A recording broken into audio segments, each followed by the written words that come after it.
कहां घूम रहे हो सवेरे सवेरे? बोले सेठ जी नौकरी की तलाश में जा रहा।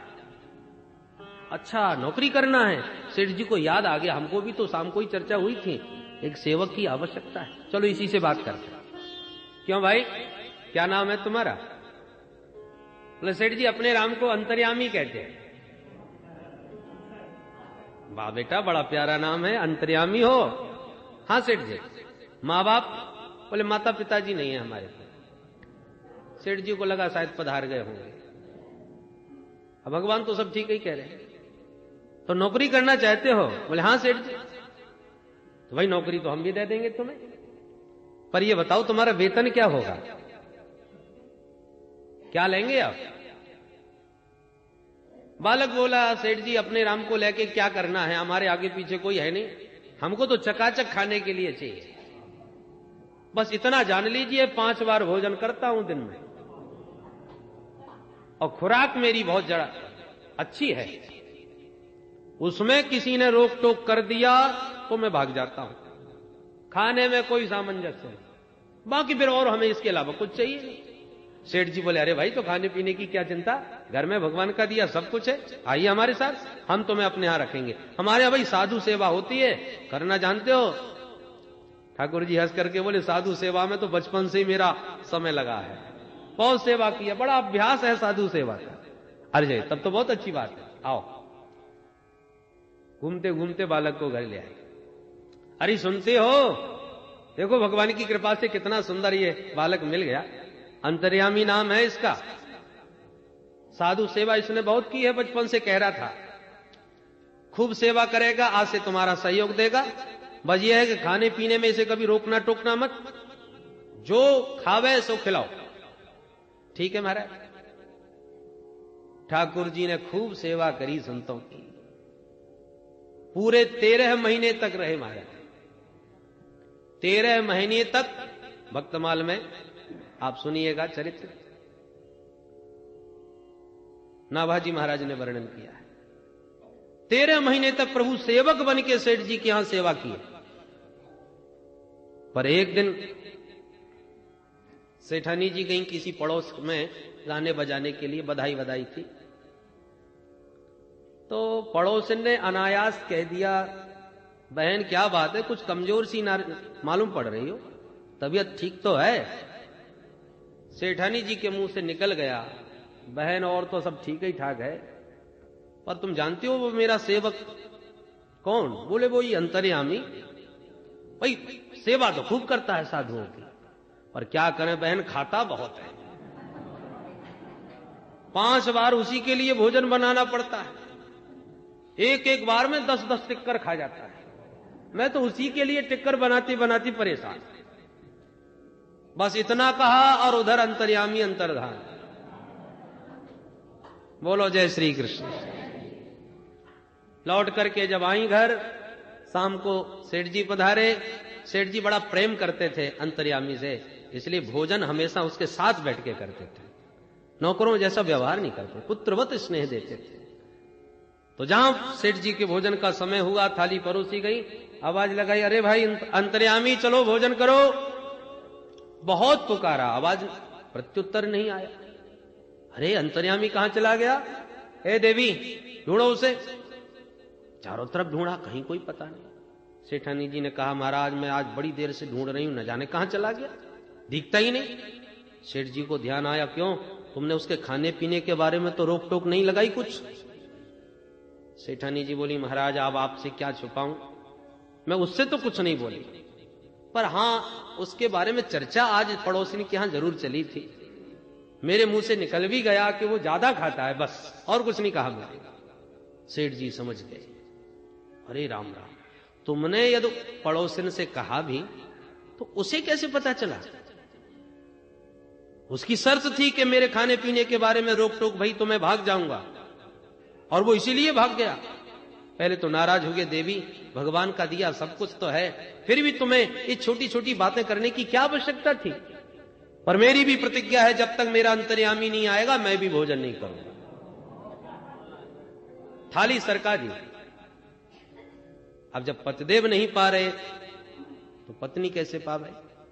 दोनों दंपति बैठे रहे, अंतर्यामी को याद करते रहे, पूरे 3 दिन तक निराहार रहे। 3 दिन तक निराहार रह करके बार बार अंतर्यामी को पुकारते हैं। तब ठाकुर जी ने दर्शन दिए और कहा, सेठ जी आपके यहां साधु सेवा बहुत होती थी, इसलिए मेरा भी मन हुआ चलो ऐसा वैष्णव का घर फिर कहां मिलेगा, साधुओं की थोड़ी सेवा की जाए, इसलिए मैं आया। मुझे आपसे कोई किसी प्रकार का कष्ट नहीं, किसी प्रकार से मुझे तुमसे शिकायत नहीं, बहुत सुख मिला, प्रेम से पाओ। सेठ जी चरणों में गिर पड़े और कहा, सरकार आप 13 महीने तक मेरे घर रहे, नौकरी करी, नौकरों जैसा मैंने व्यवहार किया, मुझे क्या मालूम आप कौन है, न जाने इतने 13 महीने में कितने अपराध मेरे जीवन में बन गए होंगे, क्षमा करें प्रभु। भगवान ने कहा, नहीं नहीं मुझे तुमसे कोई शिकायत नहीं, मुझे तो बड़ा सुख मिला है आपके यहां। ये कोई बहुत सतयुग द्वापर की कथा नहीं, इसी कलिकाल की कथा है। भक्तमाल में श्री नाभाजी महाराज ने वर्णन की है। कहने का तात्पर्य है कि भगवान सब कुछ बनने को तैयार है, कोई बनाने वाला तो हो। सेवक भी बन जाते हैं, क्वच किंकरो वह, कैंकर्य कर्म करने में भी प्रभु को संकोच नहीं लगता। तो पितामह भीष्म स्मरण कर रहे हैं, अर्जुन क्या क्या नहीं बनाया तुमने इनको। भगवान की ओर इशारा करते हुए पितामह भीष्म कहते हैं, प्रभु अब एक अंतिम इच्छा मुझ दास की भी पूरी कर दो। कहो सत्य दादाजी आपकी क्या इच्छा है। तब पितामह भीष्म कहते हैं, प्रभु ये देह आपके दर्शन की प्रतीक्षा में ही पड़ा है, बाणों की सैया पर इसलिए पड़ा था कि जब तक आप नहीं पधारोगे तब तक मैं जाने वाला नहीं। और प्रतीक्षा कराते कराते आप आ ही गए। प्रतीक्षा करा के आप आए हो तो थोड़ी सी प्रतीक्षा मैं भी आपको कराना चाहता हूं। क्या क्या? पितामह भीष्म बोले, यही चाहता हूं कि जब तक मैं ना चला जाऊं तब तक आप भी ऐसे ही खड़े रहें। आपने मुझसे प्रतीक्षा कराई, थोड़ी प्रतीक्षा मैं भी कराना चाहता हूं। चले मत जाना जब तक मैं न चला जाऊं। सदैव देवो भगवान प्रतीक्षताम् कलेवरं यावदिदं हिनोम्यहम् प्रसन्नहासारुणलोचनोल्लसन् मुखाम्बुजो ध्यानपथश्चतुर्भुजः। हे प्रभु, अहम यावत इदम कलेवरम न हिनोमि तावत भवान प्रतीक्षता। अहम शब्द स्वातंत्रम द्योतयति। मरना कोई अपने इच्छा से नहीं होता। यदि अपनी इच्छा से मृत्यु होती तो शायद कोई मरना ही नहीं चाहता। परंतु पितामह भीष्म को यह अधिकार प्राप्त है, स्वेच्छा मृत्यु का वर प्राप्त है। वो जब तक न जाना चाहे तब तक उन्हें मौत भी नहीं मार सकती। इसलिए कहते हैं, अहम यावत इदम कलेवरम न हिनोमि। जब तक मैं इस कलेवर को त्याग करके न जाऊं तब तक प्रतीक्षा कीजिए और ऐसे खड़े रहिए। भगवान ने मन में सोचा, अच्छी ड्यूटी लगाई हमारी। अब भगवान जाने कौन संबत में इन्हें जाने का विचार बनावे और कब तक खड़ा रहना पड़े। जहां मुंह लटकाया, पितामह भीष्म ने कहा कि महाराज सुनिए, ये लटका हुआ चेहरा देखने के लिए थोड़ी खड़ा कर रहा हूं। जब तक खड़े हैं तब तक प्रसन्न हासारुणलोचनोन्नसन, जब तक खड़े हो तब तक मुस्कुराते रहो महाराज। आपकी मुस्कान में अद्भुत चमत्कार है। लखी जिन लाल की मुस्कान तिन्हि बिसरी वेद विद सब योग संयम ज्ञान। नेम व्रत आचार पूजा पाठ गीता ज्ञान, लखी जन लाल की मुस्कान। भगवान की मुस्कान जिसने एक बार देख ली, हासम हरेर वनिता किल लोक तीव्र शोकाश्रु सागर विशोषण मर्त्युदार। मानव शोक सागर, उसके जीवन में जो शोक सागर है वो सब सूख जाता है भगवान की मुस्कान को देखते ही। खारा पानी जो भरा है वो खाली हो जाता है और प्रभु की मुस्कान का दर्शन करते ही दिव्य प्रेमामृत भर जाता है उस पात्र में।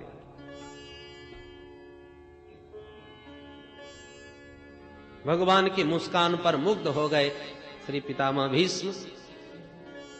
धर्मराज की ओर इशारा किया प्रभु ने, आप पूछ लीजिए भाई, जो कुछ आपके मन में संकल्प हो, कोई प्रश्न हो पूछिए। युधिष्ठिर जी महाराज प्रश्न करने लगे, पितामह भीष्म उत्तर देने लगे। बड़ा अद्भुत उपदेश दिया। इसको महाभारत में भीष्म गीता कहते हैं। जैसे भगवत गीता है महाभारत में, ऐसी ये भीष्म गीता। दान धर्मान राज धर्मान मोक्ष धर्मान विभागसः स्त्री धर्मान भगवत धर्मान समासभ्यास योगतः। समस्त धर्मों का बृहद व्याख्यान किया और किसी को संक्षेप में भी कहा, किसी को विस्तार से। समासभ्यास योगतः, उस दिव्य धर्म के मर्म को जानकर युधिष्ठिर जी महाराज सहित समस्त पांडवों का शोक दूर हो गया। सुंदर माघ का महीना आया, शुक्ल पक्ष आया, एकादशी का दिन आ गया। माघ शुक्ल एकादशी। पितामह भीष्म को लगा अब बढ़िया समय आ गया। सूर्य उत्तरायण हो चुके हैं और प्रभु भी सामने खड़े हैं। माघ का पावन शुक्ल पक्ष का एकादशी का दिन, इससे शुभ घड़ी और कब आएगी? उत्तरायण काल की प्रतीक्षा थी पितामह भीष्म को, वो पूरी हो गई। 6 महीने उत्तरायण और 6 महीने दक्षिणायन रहते हैं सूर्य भगवान। देवताओं का दक्षिणायन है रात्रि, उत्तरायण है दिन। किसी के घर में दिन में जाओ तो दरवाजे खुल जाएंगे और रात में जाओ तो सवेरे तक प्रतीक्षा करनी पड़ेगी। तो दक्षिणायन में जो देह त्याग करके जाते हैं उनको दरवाजे बंद मिलते हैं और उत्तरायण में जाने वालों को दरवाजे खुले मिलते हैं। ऐसी शास्त्रीय मान्यता है। सो पितामह भीष्म को उत्तरायण की प्रतीक्षा थी और इधर हमारे प्रभु भी तो उत्तरायण है। उत्तरा के गर्भ में जाके परीक्षित की रक्षा करने वाले भगवान उत्तरायण, और भगवान जिसके सन्मुख विराजमान हो उसी काल को उत्तरायण काल कहेंगे, और भगवान जिससे विमुख हो जाए जीव के लिए वही दक्षिणायन काल। तो सूर्य भी उत्तरायण है और गोविंद भी उत्तरायण है, दोनों सन्मुख उपस्थित हैं। इसलिए अब देर करने की आवश्यकता नहीं। एकादशी का दिन था तो पितामह भीष्म ने फिर एकादश श्लोकों से भगवान की स्तुति करना प्रारंभ कर दिया। पुष्पताग्रा छंद में स्तुति कर रहे हैं कि प्रभु के चरणों में पुष्प चढ़ाने के लिए कहां से लाऊं, और प्रभु की अर्चना कुछ तो करें। तो अपने वचनों के ही सुमन पुष्पताग्रा छंद में समर्पित है। इति मतिरुपकल्पिता वितृष्णा भगवती सात्वत पुंगवे विभूमि। इति मतिरुपकल्पिता वितृष्णा भगवती सात्वत पुंगवे विभूमि। स्वसुखमुपगते क्वचित् विहर्तुं प्रकृतिमुपेयुषि यद्भवप्रवाह। त्रिभुवन कमलं तमालवर्णं त्रिभुवन कमलं तमालवर्णं रविकर गौरवराम्बरं ददाने। वपुरलककुलावृताननाथं विजय सखेरतिरस्तु मे न भज्या। युधितुर्गर्जो विधूम्र विश्वक् कचलुलितस्रववार्यलङ्कृतास्ये। मम निशित शरैर्विभिद्यमान वचि विलसत्कवचेस्तु कृष्ण आत्मा। सपति सखि वचो निशम्य मध्ये निज परयोर्वलयोरथं निवेश्य। स्थितवति पर सैनिकायुरक्षा गतवति पार्थ सखेरतिर्ममास्तु। व्यपहित प्रतनामुखं निरीक्ष्य स्वजनवधाद्विमुखस्य दोषबुद्ध्या। कुमतिमहरदात्मविद्यया यश्चरणरतिः परमस्य तस्य मेस्तु। स्वनिगममपहाय मत्प्रतिज्ञा व्रतमधिकर्तुमवप्लुतो रथस्थः। धृतरथ चरणोऽभ्ययाचलद् गुर हरिर्वहन्तुमिभं गतोत्तरे। बोल भक्तवत्सल भगवान की जय। ये पितामह भीष्म के द्वारा बड़ी मधुर स्तुति है। पितामह भीष्म कहते हैं, प्रभु इस देह यात्रा को संपन्न करने से पूर्व, इस चोले को छोड़ने से पहले बस एक ही छोटी सी इच्छा है कि अपनी अविवाहिता बेटी का विवाह और कर देता। बेटी कुंवारी छोड़ के जाऊंगा तो अधूरापन रहेगा। बेटी का सुंदर वर ढूंढते ढूंढते परेशान हो गया, कोई मिलता ही नहीं। भगवान मुस्कुराए, बाबा विवाह तो तुम्हारा ही नहीं हुआ, फिर तुम्हारी ये बिटिया कहां से आ गई जिसकी चिंता तुम्हें पड़ी है। पितामह भीष्म कहते हैं, इति मति, ये जो मेरी बुद्धि है ना, इसी को मैंने अपनी बेटी बना लिया है। अच्छा, तो वर नहीं मिलता? बोले महाराज बहुत ढूंढा। बेटी जैसी पढ़ी लिखी हो, सुशील हो, वर भी तो वैसा ही होना चाहिए कि नहीं? भगवान बोले क्यों, तुम्हारी बेटी कोई ज्यादा पढ़ी लिखी है क्या? बोले महाराज ऐसी बेटी आपको दुनिया में नहीं मिलेगी, कहीं नहीं मिल सकती। क्या योग्यता है? बोले वितृष्णा। मेरी मति में सबसे बड़ी योग्यता यह है कि इसमें कोई तृष्णा नहीं। अन्यथा संसार में किसकी बुद्धि है जिसमें तृष्णा न हो?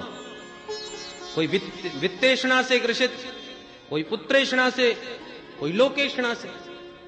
सुत वित्त लोक ईषणातीनि, सुत वित्त लोक ईषणातीनि, कहीं के मति इन्ह कृत न मलिनी, कहीं के मति इन्ह कृत न मलिनी, कहीं के मति इन्ह कृत न मलिनी, कहीं के मति इन्ह कृत न मलिनी, सुत वित्त लोक ईषणातीनि, सुत वित्त लोक ईषणातीनि। सबकी मति तृष्णा से ग्रसित है और प्रभु मेरी मति में कोई तृष्णा नहीं है। और ऐसी निर्मल मति का पति संसार में तो ढूंढने पर कहीं नहीं मिला, पर आपको देख करके आज लग रहा है कि मिल गया। अब ये खोज मेरी समाप्त हो गई।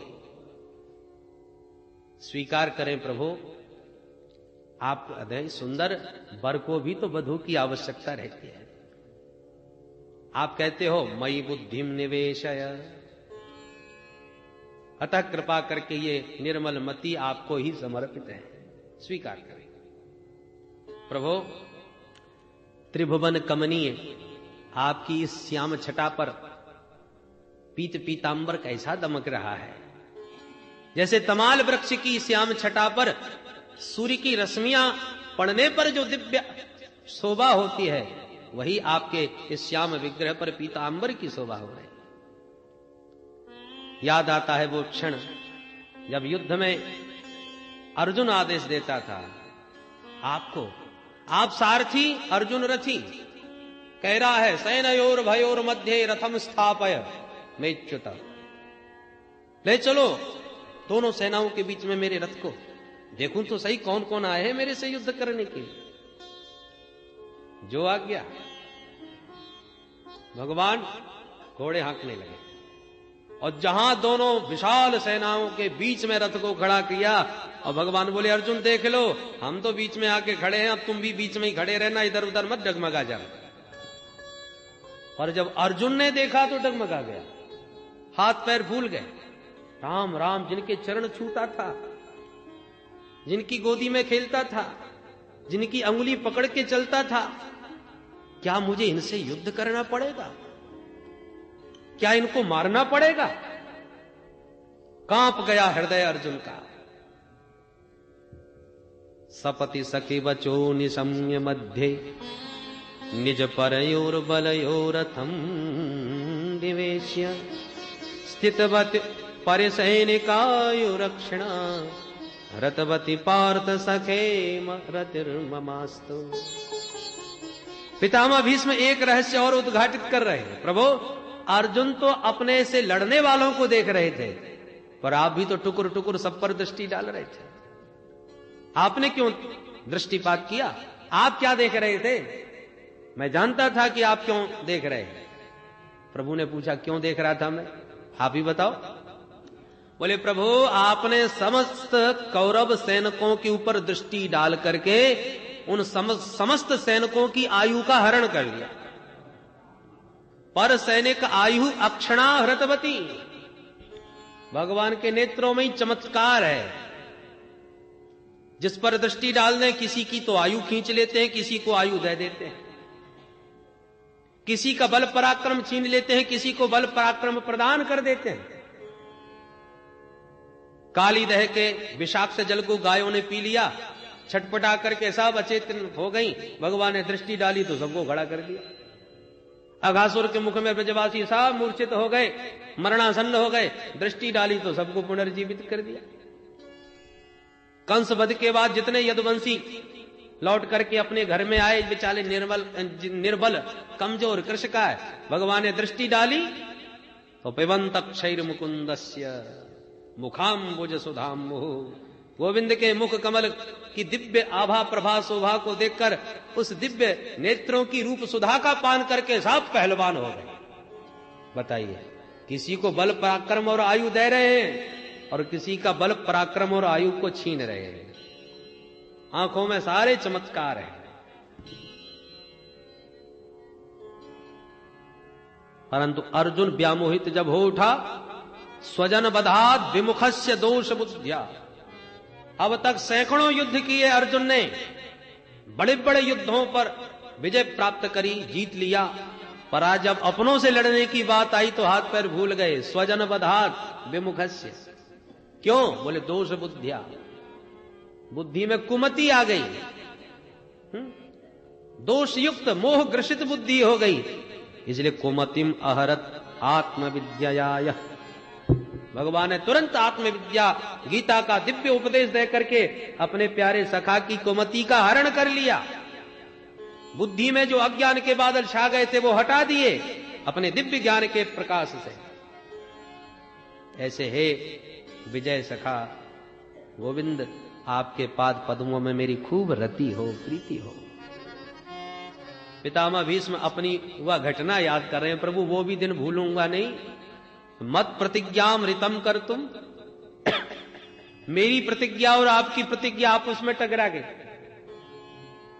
आपका प्रण, हथियार नहीं लूंगा महाभारत में, अस्त्र धारण नहीं करूंगा, और मैंने प्रतिज्ञा कर डाली या तो अर्जुन का प्राण जाएगा या प्रभु का प्रण। अब देखें दोनों में से क्या जाता है। तो अपने भक्त के प्राण रखने और इस भक्त के वचन को रखने के लिए आपने अपना ही प्रण छोड़ दिया। मैं जानता था प्रभु, जब जब भक्त और भगवान की प्रतिज्ञाएं यदि आपस में टकरा जाएं, तब तब भक्त के सामने भगवान ही अपनी प्रतिज्ञा को छोड़ते हैं। कभी कभी पिता पुत्र में बहस हो जाए तो पुत्र का संतोष रखने के लिए पिताजी कहते, अच्छा ठीक है, तू जो कह रहा है वही ठीक है। बच्चों का मन रख देते हैं।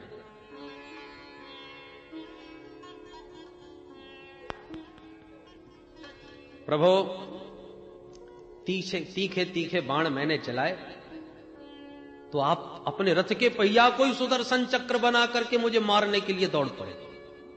धृतरथ चरणों भयात चलद गुह। पृथ्वी कांप गई।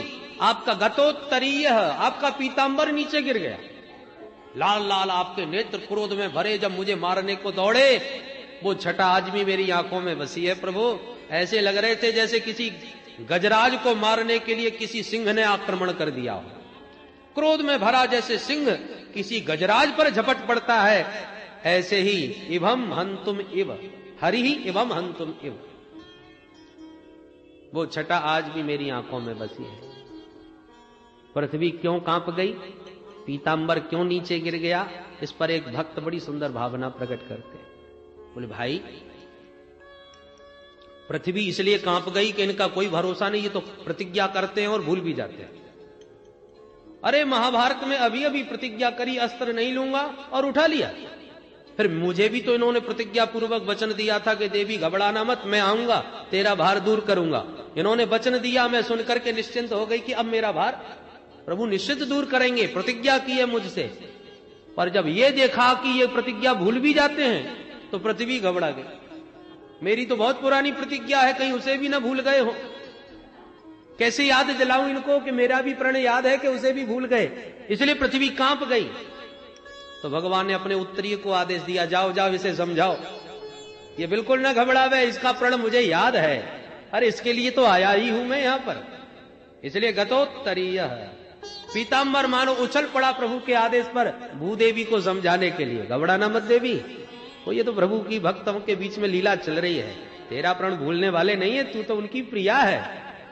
तो मानो पीतांबर पृथ्वी को आश्वासन प्रदान करने के लिए कूद पड़ा। गतोत्तरीय। इस प्रकार से पितामह भीष्म ने बड़े सुंदर भावपूर्ण शब्दों से भगवान की स्तुति करी। और वो नैष्ठिक ब्रह्मचारी श्री पितामह भीष्म आज प्राणांत काल में भगवान के उस दिव्य रसमय रास का दर्शन करने लगे। ललित गति विलास बल कुहास प्रणय निरीक्षण कल्पितोरुमाना कृतमनुकृतवत्य उन्मदान्धा प्रकृति मगन किल यस्य गोपवध्वः। गोप बधूटियों के बीच में विहार करते हुए उन बिहारी जी का स्मरण कर रहे हैं पितामह भीष्म। कल्पना कीजिए नैष्ठिक व्रतधारी श्री पितामह भीष्म जब भगवान के उस महारास का चिंतन करें। वो महारास कोई प्राकृत होगा, कोई साधारण होगा। योगेश्वरेश्वर श्री कृष्ण की उस अद्भुत लीला का ध्यान कर रहे हैं अंतकाल में पितामह भीष्म। ललित गति बलगुहास प्रणय निरीक्षण, भगवान के द्वारा मंद मंद मुस्कुराना, तिरछी चितवन से गोपियों के चित्त को चुराना, मंथर गति से ठुमका मार करके चलना और नाचना, उन समस्त एक एक चेष्टाओं के द्वारा गोपियों के चित्त को चुराने वाले प्रभु का ध्यान कर रहे हैं उस महाराज का। और उस दिव्य छटा का ध्यान करते करते सबके हृदय में हरि का ध्यान दर्शन करते पितामह भीष्म ने पंच भौतिक देह त्यागा, भगवान के परम पद को प्राप्त हो गए। बोल भक्त वत्सल भगवान की। सर्वे बभूवुस्ते तूष्णी। पितामह भीष्म के महाप्रयाण के समय सब शांत हो गए। जैसे सूर्यास्त होते ही पक्षियों का कलरव शांत हो जाता है, ऐसे ही सब एकदम शांत हो गए पितामह भीष्म के महाप्रयाण को देखकर। और थोड़ी देर में तत्र दुंदुभयो नेदुर देव मानव बाधिता। आकाश में अचानक दुंदुभियां बजने लगी, सुमन वृष्टि होने लगी पितामह भीष्म के ऊपर। सारे जगत ने पितामह भीष्म के सौभाग्य की सराहना करी कि वाह, हर प्राणी यही तो चाहता है कि जब मेरा अंतकाल आवे तो प्यारे का नाम मुंह पर आ जाए, उनकी छटा आंखों के सामने हो गए। आज सब कुछ पितामह भीष्म को प्राप्त है। माधव मंद मंद मुस्कुराते पीतांबर लहराते आंखों के सामने खड़े हैं और उनकी वही बाकी झांकी हृदयंगम किए श्री पितामह भीष्म देह त्याग कर रहे हैं। हम भी प्रभु से प्रार्थना करें। देहांत काले तुम सामने हो, मुरली बजाते मन को लुभाते। देहांत काले तुम सामने हो, मुरली बजाते मन को लुभाते। देहांत काले तुम सामने हो, मुरली बजाते मन को लुभाते। देहांत काले तुम सामने हो, मुरली बजाते मन को लुभाते। यही गीत गाते मैं तननाथ त्यागूं, हे नाथ नारायण वासुदेवा। यही गीत गाते मैं तननाथ त्यागूं, हे नाथ नारायण वासुदेव। श्री कृष्ण गोविंद हरे मुरारी, हरि बोल। हे नाथ नारायण वासुदेवा। श्री कृष्ण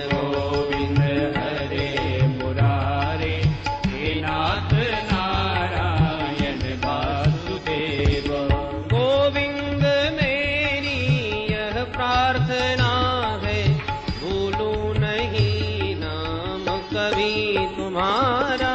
गोविंद मेरी यह प्रार्थना है, भूलो नहीं नाम कभी तुम्हारा। गोविंद मेरी यह प्रार्थना है, भूलो नहीं नाम कभी तुम्हारा।